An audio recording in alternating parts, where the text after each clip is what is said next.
Welcome back to ED academy. एक बार फिर से आप सभी का हमारे चैनल ईडी एकेडमी पे बहुत बहुत स्वागत है। बच्चों, फर्स्ट वीडियो अपना हो चुका है मेटलर्जी का पार्ट 1। आई होप आप सबने देखा होगा, जिसमें हमने दो प्रोसेस समझे थे। प्रोसेस फर्स्ट का नाम था crushing and grinding of ore और सेकंड प्रोसेस का नाम था कंसंट्रेशन ऑफ ओर। ठीक है, तो बच्चों आज सेकंड वीडियो में मेटलर्जी का ही सेकंड वीडियो है, इसमें हम देखने वाले हैं नेक्स्ट प्रोसेस को। ठीक है, तो इस वीडियो को अपन शुरू करते हैं। आ जाओ बच्चों, देखो ये चार प्रोसेस जैसे आपने पढ़े थे वापस से crushing and grinding of ore अपन ने ऑलरेडी डिस्कस कर लिया है। चाहो तो बच्चों जिसने नहीं देखा हो लास्ट वीडियो में देख लो। कंसंट्रेशन ऑफ ओर और एनरिचमेंट ऑफ ओर ये भी अपन ने देख लिया है कि तीन मेथड्स थे अपने पास में, हाइड्रोलिक वॉशिंग विद वाटर, दूसरा अपने पास में था मैग्नेटिक सेपरेशन और थर्ड अपने पास में था फ्रॉथ फ्लोटेशन प्रोसेस, वो भी अपन ने डिस्कस कर लिए। आज की वीडियो में हमको देखना है extraction of metal from ores, मतलब ओर को साफ सुथरा करने के बाद में, ओर को पावन करने के बाद में, उसको अपन ने बिल्कुल साफ सुथरा कर लिया है, उसके बाद में हम देखने वाले हैं कि हम ओर में से भैया हमारे मेटल को कैसे निकाल लें। ठीक है कि नहीं? चलो आ जाओ। In order to extract the metal from their ores, first they are converted into their metal oxide. Okay जी, then further they are reduced to obtain metal. मतलब कि अगर आपको ओर में से मेटल चाहिए तो सबसे पहले तो उसको उसके मेटल ऑक्साइड में कन्वर्ट कर दो, फिर आप क्या करो, कुछ ऐसा भी रिएक्शन कराओ कि जिससे अब आपको आपका मेटल मिल जाए। मतलब देखो हम क्या करेंगे कि हमारे पास में क्या है, ओर है, इसके बाद में हम इसको कुछ कराएंगे, ऐसा प्रोसेस करेंगे कि हमको मिल जाए इसका ऑक्साइड। ठीक है बच्चों, फिर हम क्या करेंगे, ऑक्साइड के साथ में कुछ ना कुछ ऐसा करेंगे कि हमको मिल जाएगा हमारा मेटल। ये प्रोसेस अपन इस वीडियो में देखने वाले हैं। ठीक है बच्चों, यही अपना लेक्चर है कि ओर तो हमको मिल चुका है, पाउडर फॉर्म से हमने उसको साफ सुथरा भी कर लिया, अब हम उसको ले जाएंगे ऑक्साइड में, फिर ऑक्साइड से हम उसको निकालेंगे मेटल में। ठीक है, देखो दो स्टेप लिखी है, conversion of concentrated ore into oxide. Concentrated क्यों लिखा है बच्चों, आपको सबको पता है, क्योंकि सर हमने हमारी ओर में से इंप्योरिटी निकाल दी है, इसलिए हम उसको कंसंट्रेटेड बोल देंगे। ठीक है, और conversion of metal oxide into metal, दो प्रोसेस में करेंगे। ठीक है, चलो फर्स्ट प्रोसेस करते हैं कि हम हमारी ओर को, हमारी कंसंट्रेटेड ओर को हम उसके ऑक्साइड्स में कन्वर्ट करते हैं।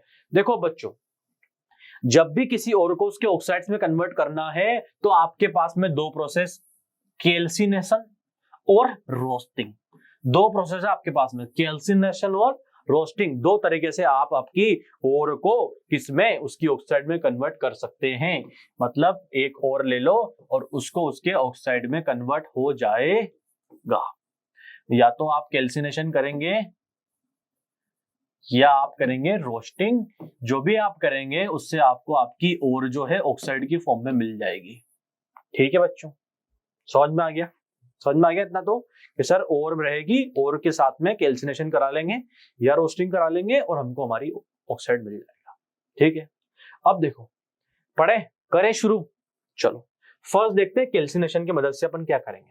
पढ़ो क्या लिखा है कि in this process a carbonate ore is heated in absence of air to convert it into its metal oxide.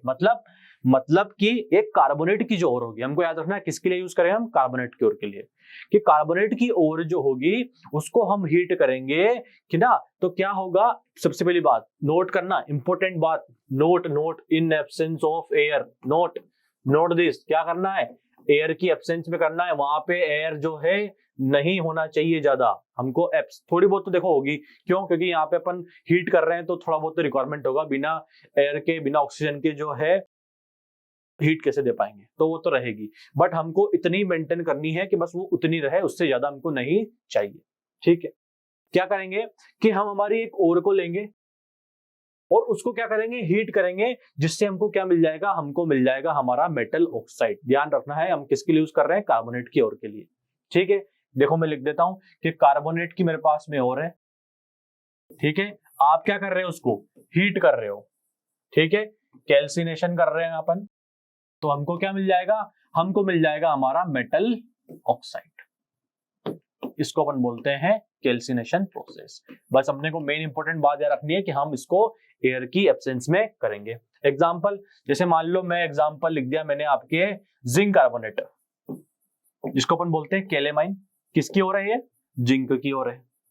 ठीक है, फर्स्ट दो प्रोसेस मैंने कर लिए, मैंने क्रशिंग कर ली, मैंने कंसेंट्रेशन कर लिया, थर्ड प्रोसेस आया जिसमें मुझे क्या करना है, इसको इसके मेटल ऑक्साइड में कन्वर्ट करना है, फिर मैं मेटल में कन्वर्ट करूंगा। क्या करता हूं, मैंने देखा कि कार्बोनेट की ओर है, मैंने देखा कि इसमें ऑक्सीजन ऑलरेडी प्रेजेंट है, कार्बोनेट की ओर है मतलब ऑक्सीजन ऑलरेडी प्रेजेंट है, तो मैं इसको ऑक्सीजन की एब्सेंस में कराऊंगा। ठीक है, और मेरा मेन मुद्दा ये है कि इसके अंदर ऑक्सीजन ज्यादा है तो मैं उसको निकाल लूं। ठीक है, तो मैं क्या करा रहा हूं, मैं करा रहा हूं कैल्सिनेशन, मैं दे रहा हूं हीट। तो क्या होगा बच्चों कि यहाँ पे ZNO जिंक ऑक्साइड बनेगा, साथ में निकलेगी कार्बन डाइऑक्साइड गैस। यहाँ पे भी लिख देते अपन metal oxide plus CO2 gas. ठीक है, ये CO2 गैस निकल रही है और जिंक ऑक्साइड मेटल अपना बन गया, आया ना। तो इसको अपन बोलते हैं कैल्सिनेशन। मिल गया अपने को मेटल ऑक्साइड। एक और एग्जांपल, जैसे मैं लिखता हूँ कैल्शियम कार्बोनेट, क्या है, लाइमस्टोन है, इसका भी मैं कैल्सिनेशन करा देता हूँ। चलिए लिख दिया मैंने एरो के ऊपर। ठीक है, हीट कर रहे हैं तो क्या मिलेगा अपने को, मेटल ऑक्साइड, कैल्शियम का मेटल ऑक्साइड मतलब CaO, और साथ में निकलेगी CO2 गैस। ठीक है, तो समझ में आ गया कैल्सिनेशन कब करते हैं। कैल्सिनेशन हम जब करेंगे जब हमारे मेटल ऑक्साइड जो हमारी ओर है उसके अंदर ऑलरेडी ऑक्सीजन प्रेजेंट है, जैसे कि कार्बोनेट्स की ओर, और इस प्रोसेस को हम एयर की एब्सेंस में, ऑक्सीजन की एब्सेंस में कराएंगे। ठीक है, किस लिए कराया, सीधी सी बात है, तो पता ही है मेटल ऑक्साइड चाहिए इसलिए। सेकंड प्रोसेस में हमने, फर्स्ट प्रोसेस में हमने ऑक्सीजन की एब्सेंस में कराया था, ऑक्सीजन वहां पे नहीं थी, तो इस वाले प्रोसेस में हम ऑक्सीजन की प्रेजेंस में कराएंगे। पढ़ लेते हैं, आ जाओ। In this process concentrated ore is heated in presence of oxygen. This method is generally used for sulphide की ओर्स। पहली बात तो क्या कि सर, पहली बात तो ये कि इस मेथड को हम ऑक्सीजन की प्रेजेंस में कराएंगे, मतलब मेरी ओर में ऑक्सीजन नहीं देखने को मिलेगी, हम उसमें ऐड कराएंगे। दूसरी बात यह है कि हम इसको सल्फाइड की ओर्स के लिए यूज करेंगे। ठीक है, ओर्स वाला अपन ऑलरेडी डिस्कस कर चुके हैं, टाइप्स ऑफ ओर, चाहो तो उस वीडियो को देख लो एक दो बार, बार बार बोल रहे हैं अपन। ठीक है, सल्फाइड की ओर उसमें आपको देखने को मिल जाएगी। क्या करना है, मुझे रोस्टिंग करना है, सल्फाइड की ओर जो है उससे मैं उसको कन्वर्ट करूंगा उसके मेटल ऑक्साइड में। कैसे करेंगे देखो, सल्फाइड की ओर पकड़नी है, चलो मैंने पकड़ लिया जिंक ब्लेंड ZNS। ठीक है, जिंक की ओर है, क्या करना है, इस बार ऑक्सीजन की प्रेजेंस में तो मैंने लिख दिया +O2। पिछली बार क्यों नहीं लिखा था, क्योंकि ओर की एब्सेंस में था। अब मैं इस प्रोसेस का नाम क्या है, रोस्टिंग, तो चलो मैं लिख देता हूं रोस्टिंग। हीट तो अभी भी करना है भैया। अब क्या होगा, अब ये होगा कि हमको मिल जाएगा हमारा ZNO, जिंक ऑक्साइड मिल गया, मेटल का ऑक्साइड, जिंक ऑक्साइड मिल गया, जिंक ऑक्साइड, और साथ में मिल जाएगी सल्फर डाइऑक्साइड गैस SO2। ठीक है, हो गया काम। चलो हो गया, एक एग्जांपल और देख लो। सिनेबार मरकुरी की ओर सुना था आपने। ठीक है, उसमें अपना उसका फॉर्मूला होता है HgS।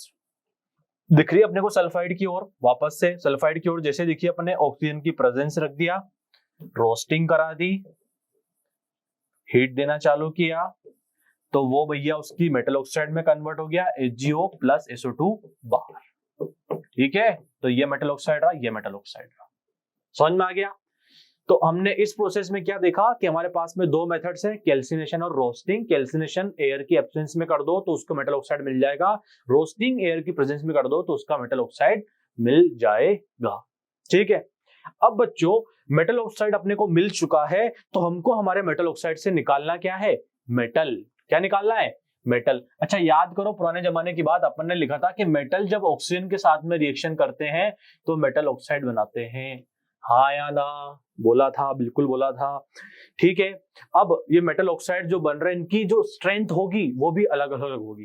कैसे अलग अलग होगी, मतलब हमने रिएक्टिविटी सीरीज देखी थी, उस सीरीज में हमने देखा था कि भैया कुछ एलिमेंट्स, कुछ मेटल जो है बहुत ज्यादा रिएक्टिव है, उनको तो बस ऑक्सीजन चाहिए, जैसे ही मिली रिएक्शन कर जाएंगे। तो भैया अगर वो खुद के दम पे कर रहे हैं तो बॉन्ड भी इतनी सॉलिड बनाएंगे। कुछ मीडियम रिएक्टिव होते हैं जिनकी रिएक्शन जो है हमको कुछ चेंजेस करने की वजह से करनी पड़ती है, तो उनकी जो बॉन्ड स्ट्रेंथ होगी वो भी थोड़ी थोड़ी बीच में। और जो नीचे वाले थे भैया, जिनकी रिएक्टिविटी बहुत ज्यादा कम थी, वो ऑक्सीजन से रिएक्ट नहीं कर रहे थे, मान लो हमने जैसे तैसे जबरदस्ती करके आनाकानी करा के नाटक कर कुरा के उनकी करवा दी, तो वो वापस से बॉन्ड भी कमजोर होगी, तो हम चाहेंगे तो वापस से उनकी ऑक्सीजन को निकाल भी देंगे। तो अब हम यही करने वाले हैं, क्या कि मेटल ऑक्साइड से हमको चाहिए अब मेटल। क्या चाहिए, मेटल। देखो इसमें क्या करेंगे, हमको पता है मेटल्स की डिफरेंट रिएक्टिविटी होती है, पता है तो आप सभी को कि रिएक्टिविटी सीरीज में सब मेटल्स की रिएक्टिविटी अलग अलग थी, क्योंकि मेटल्स सब इलेक्ट्रॉन देना चाहते हैं लेकिन सबकी इलेक्ट्रॉन देने की क्षमता अलग अलग थी, और अगर इलेक्ट्रॉन की देने की क्षमता अलग अलग तो सबकी रिएक्टिविटी भी अलग अलग, हाँ या ना। चलो तो हम क्या कर रहे हैं, देखो हम ये कर रहे हैं कि हम मेटल्स को 3 ग्रुप में डिवाइड कर देते हैं। कितने ग्रुप में? 3 ग्रुप में। एक होंगे लो रिएक्टिव मेटल्स जिनकी रिएक्टिविटी क्या है, बहुत कम है। दूसरे होंगे मीडियम रिएक्टिव मेटल्स जो बीच में है भैया, जिनकी रिएक्टिविटी एवरेज मतलब मॉडरेट है। और तीसरा हाई रिएक्टिव मेटल्स, ताबड़तोड़ भैया, जैसे sodium, potassium, calcium, high reactive metals हैं, इनकी रिएक्टिविटी बहुत खतरनाक है, इनको तो बस ऑक्सीजन, पानी ये सब दे दो, फटाफट से रिएक्शन कर जाएंगे। ठीक है, तो चलो आओ आगे बढ़ते हैं और समझते हैं कि मेटल ऑक्साइड से मेटल कैसे निकालेंगे। ठीक है, देखो सबसे पहले अपन बात कर रहे हैं लो रिएक्टिविटी वाले के लिए, मतलब जिनकी रिएक्टिविटी बहुत कम है उनके ऑक्साइड्स तो अपन ने लिया है, अपन उनके ऑक्साइड्स तो अपन ने कन्वर्ट कर दिए कैल्सिनेशन रोस्टिंग से। अब उन ऑक्साइड्स में से मैं मेटल कैसे निकालूंगा? मुझे पता है कि मेरा मेटल जो भी उसके अंदर है उसकी रिएक्टिविटी क्या है, कम है। चलो मैं आप लोगों के लिए रिएक्टिविटी सीरीज लिख देता हूं। केदारनाथ का मली आलू जरा फीका पकाता है, CuHg AU Hg Ag AU Pt। ये हाइड्रोजन के नीचे वाले एक बार ऊपर लिख देता हूं, HCu Hg Ag AU Pt। देखो अपने को पता है कि हाइड्रोजन के नीचे जो मेटल्स पड़े हुए हैं इनकी रिएक्टिविटी सीरीज में सबसे कम रिएक्टिविटी होती है, बहुत कम रिएक्टिविटी है, लेस रिएक्टिव मेटल्स है, हाँ या ना। ठीक है, अगर ये लेस रिएक्टिव मेटल्स हैं तो बताएं इनके ऑक्साइड्स जो बन रहे होंगे उनकी स्ट्रेंथ भी कम होगी। तो आपको बताएं क्या करना है, आपको कुछ नहीं करना है, इनके मेटल ऑक्साइड्स को सिंपली आप हीट कर दो, वापस से ऑक्सीजन निकल जाएगी, मेटल अपने को मिल जाएगा। यही लिखा है, आगे पढ़ते हैं कि भैया metals having very low reactivity can simply be obtained from their oxide by heating it. जैसे देखो मेरे पास में एक सिनेबार की ओर थी, अपन ने अभी पढ़ा था सिनेबार की ओर, क्या फॉर्मूला लिखा था मैंने, HgS। ठीक है, सल्फाइड की ओर है तो क्या कराऊंगा, कैल्सिनेशन की रोस्टिंग, तो मैं यहां लिख देता हूं रोस्टिंग। हीट किया मैंने, क्या मिलेगा मुझे मिलेगा मर्क्यूरी ऑक्साइड, ये रहा आपका मर्क्यूरी ऑक्साइड, साथ में मिलेगी सल्फर डाइऑक्साइड गैस। ठीक है, अब ये देखो ये मेटल ऑक्साइड जो मिल रहा है इसके अंदर मेटल कौन है, मर्क्यूरी, जिसकी रिएक्टिविटी क्या है, बहुत कम। तो हमने क्या बोला कि जिनकी रिएक्टिविटी कम है भैया उस मेटल की ऑक्साइड को आप हीट कर दोगे तो ऑक्सीजन अलग मेटल अलग, मुद्दा यही है अपना। तो ये लो HgO मेटल ऑक्साइड पकड़ा, इसको क्या किया, हीट किया, तो भैया मेटल अलग ऑक्सीजन अलग, और मजा आ गए बल्ले बल्ले, क्योंकि मेटल मिल चुका है, मरकुरी हो गया बाहर, बोलो मरकुरी हो गया बाहर, अपने को अपना मेटल मिल चुका है। तो जिनकी रिएक्टिविटी सीरीज में रिएक्टिविटी बहुत कम है उनके लिए आपको कुछ नहीं करना है, उनके मेटल ऑक्साइड बनाओ और उनको बस हीट कर दो। आ गया समझ में? चलो रिएक्टिविटी सीरीज में लो से आते हैं ऊपर, हम देखते हैं मीडियम रिएक्टिविटी वाले। मतलब मीडियम रिएक्टिविटी वाले जो हैं जैसे कि aluminium, zinc, Fe iron, Pb, ये सब क्या है, ये सब जो एलिमेंट्स है इनकी रिएक्टिविटी मीडियम है, ना बहुत ज्यादा ना बहुत कम। तो देखो इनकी रिएक्टिविटी इतनी ज्यादा भी नहीं है इतनी कम भी नहीं है, तो इनके ऑक्साइड जो बने हैं ना वो आप सिंपली हीट करके मेटल्स नहीं निकाल पाओगे उनमें से। तो फिर अपने को क्या करना पड़ेगा, हमको एक रिड्यूसिंग एजेंट डालना पड़ेगा। रिड्यूसिंग एजेंट कौन होता है, अपन ने पढ़ा था फर्स्ट चैप्टर में, याद करो, जो कि क्या करेगा, वहां पर रिडक्शन करेगा, वहां पे ऑक्सीजन को निकाल देगा। अगर मेरे मेटल ऑक्साइड में से ऑक्सीजन निकल जाएगी तो मेटल मिल जाएगा। तो भैया खुद नहीं कर रहा था तो हम क्या करते हैं, एक ऐसा एलिमेंट डालते हैं, एक ऐसा रिड्यूसिंग एजेंट फेंकते हैं उसकी तरफ, जो क्या करेगा, वो बोलेगा ला भाई तेरी ऑक्सीजन मैं निकालता हूं, और वो अगर उसकी ऑक्सीजन निकाल देगा तो वापस से अपने को मेटल ऑक्साइड मिल जाएगा, हाँ या ना। तो देखो अपने पास में रिड्यूसिंग एजेंट्स जो है, मैं यहां लिख देता हूं आप लोगों के लिए रिड्यूसिंग एजेंट्स। आपके पास में है जो है वो है कार्बन, दूसरा कार्बन मोनोऑक्साइड CO, ये अपन यूज करते हैं, और थर्ड जो है अपने पास में एल्यूमिनियम, ये भी अपन यूज करते हैं। ठीक है, देखो आपको क्या करना है, आप कैसे भी करके इनके ऑक्साइड्स ले आओ, ले आए। अब उसके बाद में आपको बस क्या करना है, रिड्यूसिंग एजेंट के साथ में रिएक्शन करानी है, ऑक्सीजन निकल जाएगी और आपको अपना क्या मिल जाएगा, आपको मिल जाएगा अपना अपना अपना मेटल मिल जाएगा। ठीक है, जैसे मैं मानता हूं जिंक ऑक्साइड था, एग्जांपल लिया मैंने जिंक ऑक्साइड। ठीक है, जिंक ऑक्साइड मुझे मिल गया, मैं क्या करता हूं, कार्बन के साथ में रिएक्शन करा देता हूं, तो मेरा जिंक मेटल हो जाएगा बाहर और मुझे मिल जाएगा CO2 गैस, क्योंकि कार्बन क्या करेगा, ऑक्सीजन खुद ले लेगा और जिंक ऑक्साइड को क्या कर देगा, रिड्यूस कर देगा। है ना, अपन ने पढ़ा था ना, removal of oxygen is reduction, तो बस यहाँ पे रिड्यूस हो गया ZNO का, और जिंक जैसे रिड्यूस होगा तो जिंक मिल जाएगा और CO2 बाहर। तो कार्बन यहाँ पे क्या है, अपना रिड्यूसिंग एजेंट है, हाँ के ना। इसी तरीके से आप Fe2O3, जैसे आयरन है, इसको भी यूज आयरन की ओर है, इसमें आप चाहें तो आप क्या मान लीजिए, आप कार्बन मोनोऑक्साइड भी यूज कर सकते हैं। ठीक है, इस केस में भी क्या होगा, आयरन मेटल बाहर, साथ में कार्बन डाइऑक्साइड गैस निकल जाएगी, हाँ या ना। तो ये क्या मिल गया हमको, मेरा आयरन मेटल मिल गया। तो हम कार्बन भी यूज कर सकते हैं, कार्बन मोनोऑक्साइड भी यूज कर सकते हैं। थर्ड, एल्यूमिनियम को भी हम रिड्यूसिंग एजेंट यूज कर सकते हैं। क्या, देखो एल्यूमिनियम को आप रिड्यूसिंग एजेंट यूज कर सकते हो, ऑब्वियस सी बात है, लेकिन हमको याद रखना है कि हम कब करेंगे, जब हमारा ऑक्साइड की ओर जो होगी वो उससे लोएस्ट रिएक्टिव मेटल की होगी। ये तो अपन ने पढ़ा था डिस्प्लेसमेंट में, आया ना।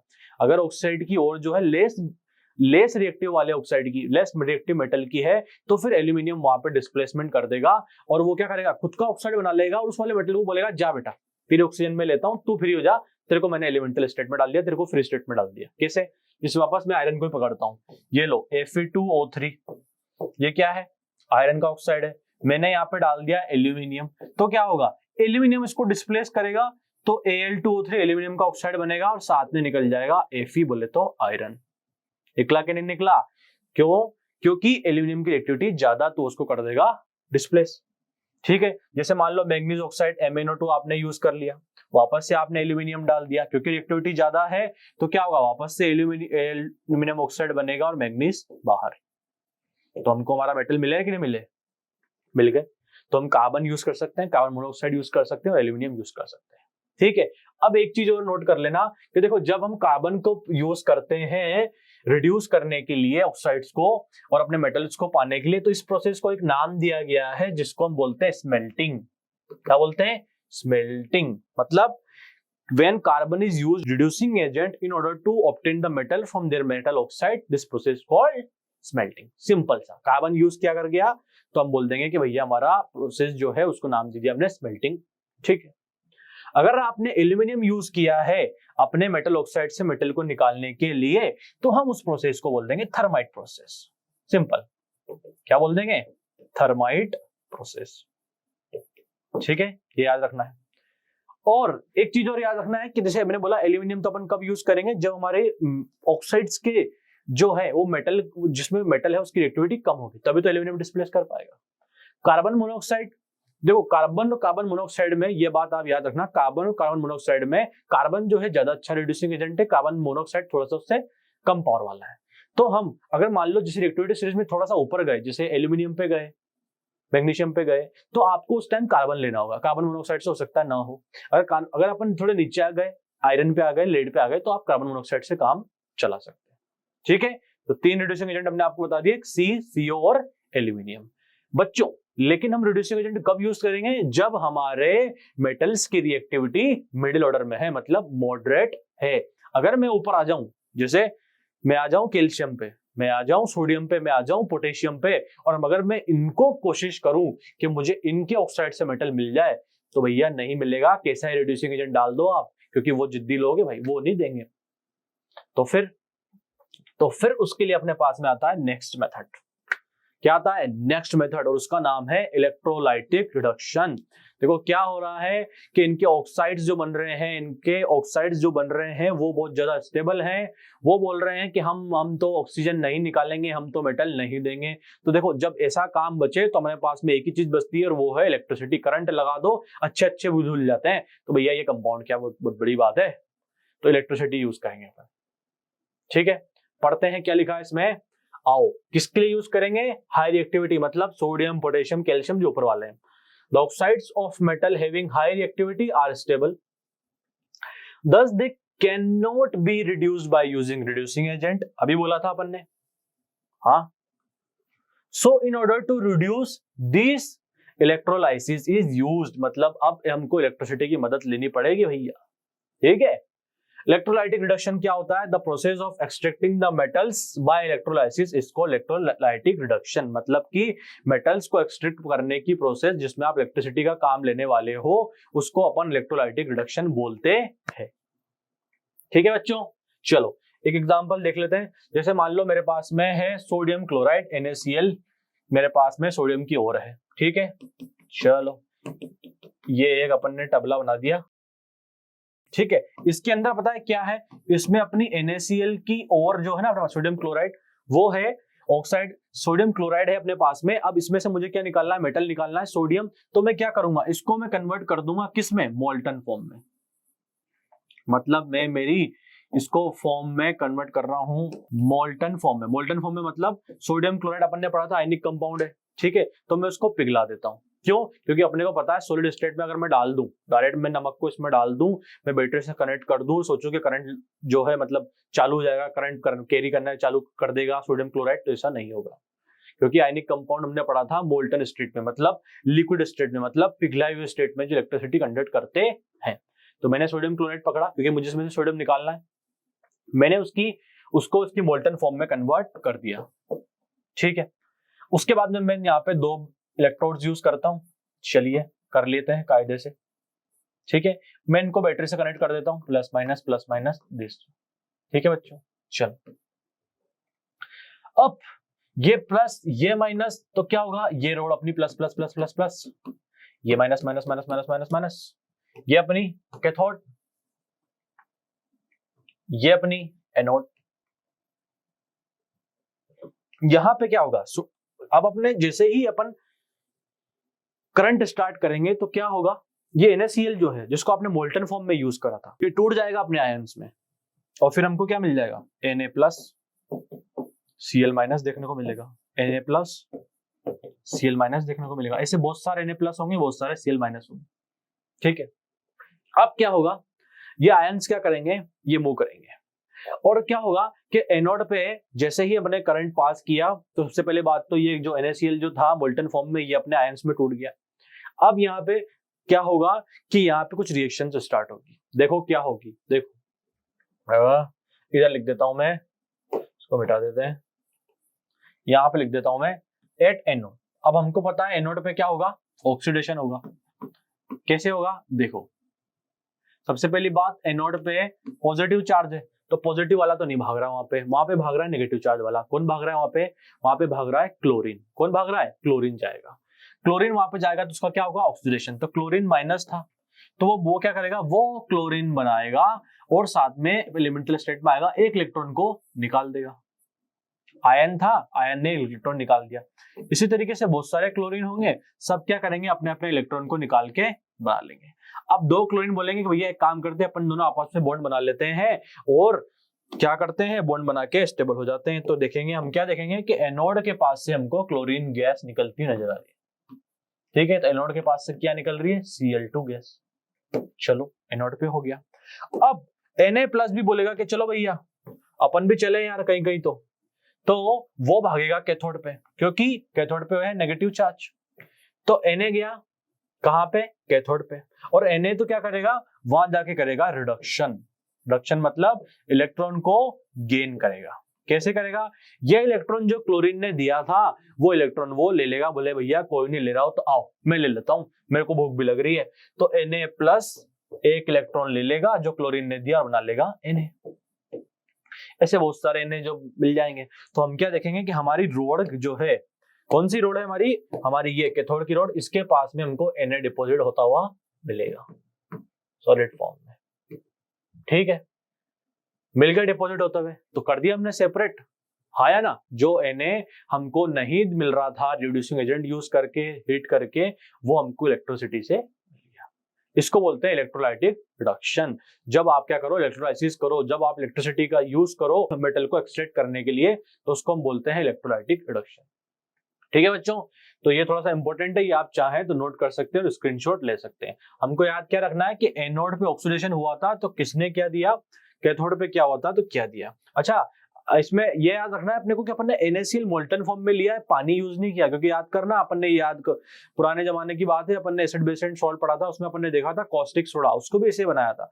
बस अगर यहाँ पे पानी यूज कर लोगे ना H2O, तो वो भी आयनिक कंपाउंड, वो भी टूट जाएगा H+ और OH- में, तो यहाँ पे क्लोरीन तो निकलेगा लेकिन यहाँ से हाइड्रोजन गैस निकल जाएगी, और फिर यहाँ पे क्या होगा, यहाँ पे Na और OH बचेंगे तो वो कास्टिक सोडा बना लेंगे। तो हमको यहाँ पे याद रखना है कि हम जो NaCl यूज करेंगे वो होगा किसमें होगा, वो होगा मोल्टन फॉर्म में। ठीक है बच्चों, तो इस तरीके से हमने मेटल्स को एक्सट्रैक्ट किया। हमने हमारे मेटल्स को एक्सट्रैक्ट कर लिया है मीडियम, लो, हाई एक्टिविटी वालों को। ठीक है, तो बच्चों खुशखबरी है अभी तो कि मेटल आ चुका है, बड़ी मेहनत से नीचे गए, खुदाई करके मेटल लिया है अपन, बहुत बहुत बधाई हो आप लोगों को। अब नेक्स्ट स्टेज में, नेक्स्ट वीडियो में हम क्या करेंगे, मेटल जो हमको मिला है अभी थोड़ा साफ सुथरा नहीं है, उसको बढ़िया साफ सुथरा कर लेते हैं, उसकी रिफाइनिंग कर लेते हैं, उसके बाद में बढ़िया मार्केट में बेचेंगे और पैसा कमाएंगे। ठीक है, तो बच्चों अगर आपको लेक्चर समझ में आया हो तो अपने दोस्तों के साथ में वीडियो को शेयर करो, चैनल को लाइक करो, उनको भी बोलो चैनल को लाइक करें, और मिलते हैं अपन मेटलर्जी के पार्ट 3 में। तब तक के लिए thank you so much, tata bye bye.